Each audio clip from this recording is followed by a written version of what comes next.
તો બીજી તરફ બ્લડ પ્લાઝમામાં ભેળસેળનું કૌભાંડ સામે આવ્યું, જેમાં આરોગ્ય પ્રધાન પ્રફુલ પાનસેરિયાએ નિવેદન આપ્યું છે। તેઓએ કહ્યું છે કે ઇતિહાસમાં પહેલા આવી ભેળસેળની ઘટના ક્યારેય સામે નથી આવી।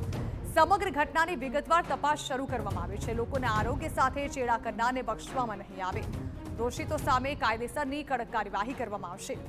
રાજ્યની blood banks, plasma collection centre પર વધુ કડક દેખરેખની સૂચના આપી દેવાઈ છે। પ્રફુલ પાનસેરિયાનું કહેવું છે કે આ લોકો પાસે કેન્દ્ર કે ગુજરાત સરકારનું કોઈ લાયસન્સ હતું જ નહીં અને એટલે આ બ્લડ બેંકની હકીકત સામે ન આવી શકી।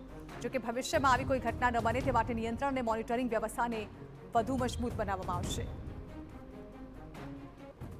આ જે બદમાશો જે પ્લાઝમામાં ભેળસેળ કરતા હતા એને કોઈ પણ પ્રકારની સેન્ટ્રલ ગવર્મેન્ટની કે ગુજરાત ગવર્મેન્ટની એક પણ એની પાસે લાયસન્સ ન હતું, તો એમ જ ચલાવતા હતા, જેથી કરીને આપણી નજરમાં આ બેંક હતી નહીં।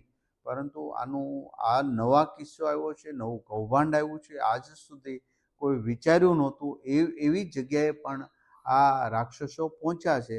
એને છોડવામાં આવશે નહીં, એની કાર્યવાહી શરૂ થઈ રહી છે।